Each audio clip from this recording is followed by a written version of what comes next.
Hello बच्चों, let's see this question. A system of circles is drawn through two fixed points -1, 0 and 1, 0. Tangents are drawn to these circles parallel to the line y equal to x. Then the locus of the points of contact is option A x square minus y square minus 2xy equal to 1. Option B x square plus y square equal to 1. Option C x square plus y square plus 2xy equal to 0 and option D x square minus y square plus 2xy plus 1 equal to 0। तो बच्चों इस question में हमें बोला जा रहा है कि दो फिक्स्ड पॉइंट से पास होने वाले सिस्टम ऑफ सर्कल्स के लिए जब हम क्या करते हैं टेंजेंट को ड्रॉ करते हैं और ये टेंजेंट हमारी line y equal to x के पैरेलल है, तो हमें क्या करना है पॉइंट ऑफ कांटेक्ट का लोकस फाइंड आउट करना है। क्वेश्चन पे प्रोसीड करने से पहले हम इससे रिलेटेड हमारा की कंसेप्ट देख लेते हैं।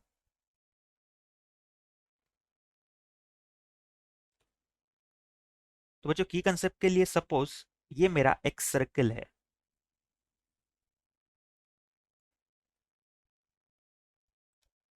और इस सर्कल के लिए हमारे दो फिक्स्ड पॉइंट है। इस पॉइंट को हम मान लेते हैं H1 कोमा K1 और इस पॉइंट को मान लेते हैं H2 कोमा K2। यहां पर हमने क्या किया, let H1 comma K1 and H2 comma K2 be situated on circle. अगर ये दोनों मेरे सर्कल पे सिचुएटेड है तो यहां से मैं क्या कंक्लूजन निकाल सकता हूं। सबसे पहले तो हम क्या करते हैं, इस सर्कल के लिए सेंटर C मान लेते हैं। नाउ यहां से हम ये कंक्लूजन निकाल सकते हैं कि इन दोनों का जो मिड पॉइंट है हमारा वो क्या हो जाएगा,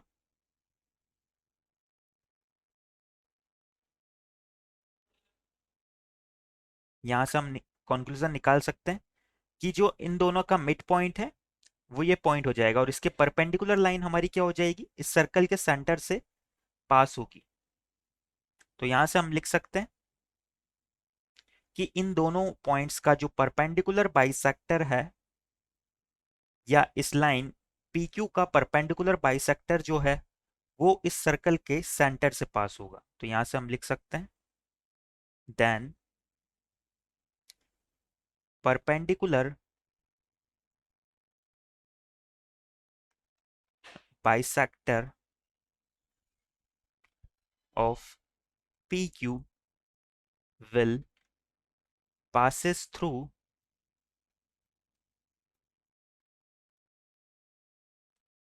centre of circle.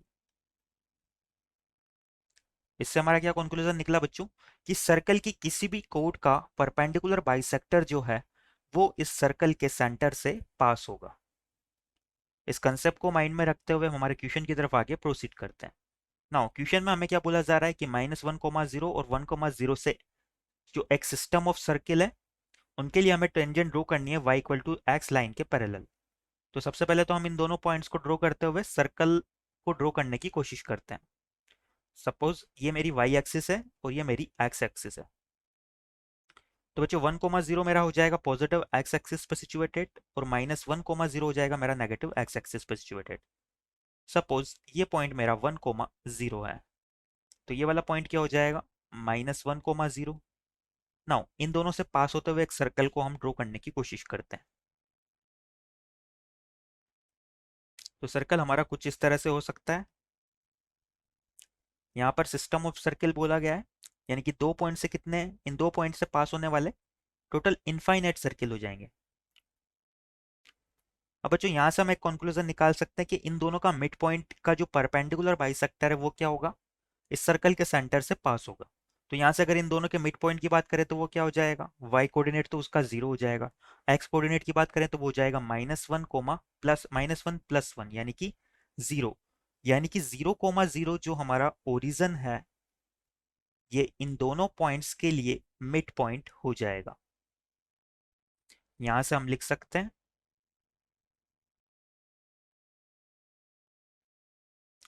O is midpoint of PQ। अगर O हमारा मिड पॉइंट आ रहा है PQ का, तो बच्चों इसके परपेंडिकुलर जो लाइन है वो क्या होनी चाहिए, इस सर्कल के सेंटर से पास होनी चाहिए।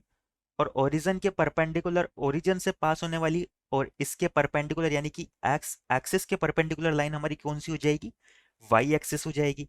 तो वाई एक्सिस पे क्या होगा, इस सर्कल का सेंटर भी सिचुएटेड होगा। सपोज इसके सर्कल के सेंटर के कोऑर्डिनेट हम क्या मान सकते हैं, इसे मान लेते हैं 0।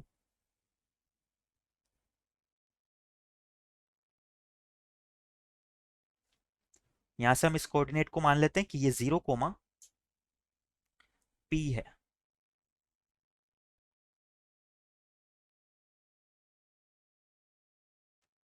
अगर इसके कोऑर्डिनेट 0, P है बच्चों, तो यहां से हमें अगला स्टेप क्या लेना है, एक टेंजेंट को ड्रॉ करना है जो कि line y equal to x के पैरेलल है।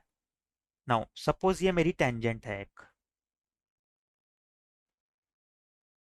ये line y equal to x के पैरेलल है, तो इसकी इक्वेशन को हम मान सकते हैं y equal to X plus C. जो हमारा इस सर्कल पे और इस लाइन पे सिचुएटेड पॉइंट है, यानी कि जो पॉइंट ऑफ कांटेक्ट है उसे हम पॉइंट m मान लेते हैं। तो यहां से हमारे पॉइंट ऑफ कांटेक्ट के कोऑर्डिनेट हम क्या मान सकते हैं, let m is h comma k। मैंने m के कोऑर्डिनेट मान लिए h कोमा k।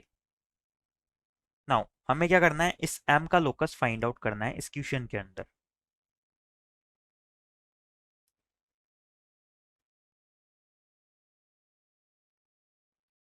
अब बच्चों सबसे पहले तो हम क्या करते हैं, इस पॉइंट ऑफ कांटेक्ट को अगर हम इस सेंटर से मीट करवाएं, तो जो हमारी ये लाइन बन रही है,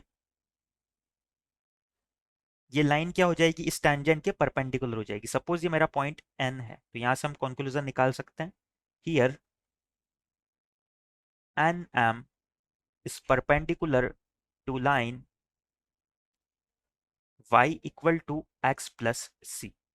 अगर एन एम लाइन मेरी इसके परपेंडिकुलर लाइन है, तो यहां से मैं क्या कंक्लूजन निकाल सकता हूं कि जो एन एम है मेरा, उसके कोऑर्डिनेट्स क्या हो जाएंगे, यहां से एन एम की स्लोप किसके इक्वल हो जाएगी, -1 के इक्वल हो जाएगी, क्योंकि इस लाइन की स्लोप 1 है और इसके परपेंडिकुलर लाइन हमारी एन एम है।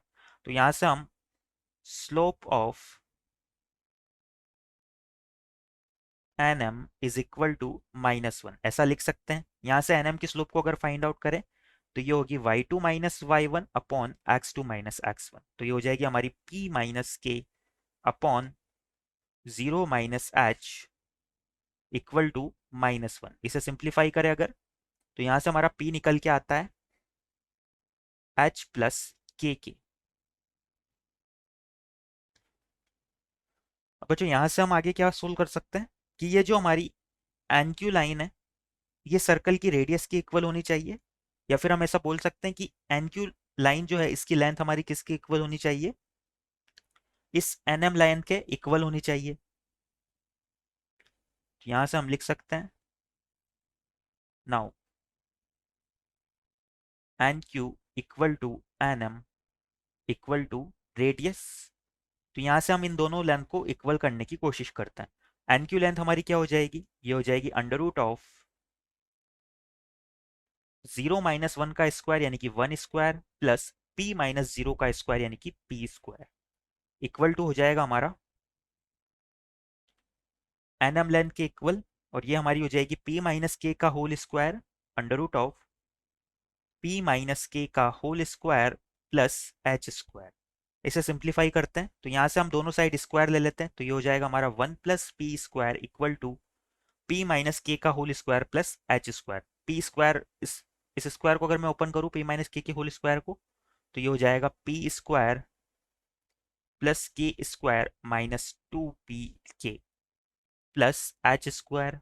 यहाँ p स्क्वायर से p स्क्वायर को हम कैंसिल कर सकते हैं, तो ये इक्वेशन हमारी हो जाती है k square plus h square minus 2pk minus 1 equal to 0। अब बच्चों यहाँ पर p पॉइंट एक्स्ट्रा आ रहा है, इस p को रिमूव कर सकते हैं यहाँ से, h प्लस के टर्म में लिख सकते हैं इसे। अगर इसे हम इक्वेशन 1 नाम दें और इसे इक्वेशन 2 नाम दें, तो यहाँ से हम लिख सकते हैं बाई इक्वेशन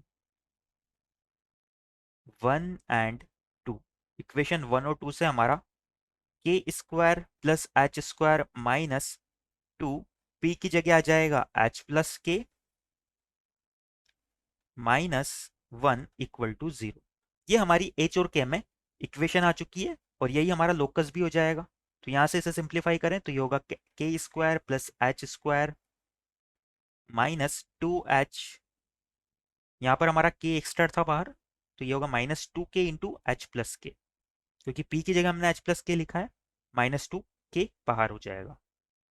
ये हो जाएगा H square plus k square -2h के minus 2k square -1 equal to 0।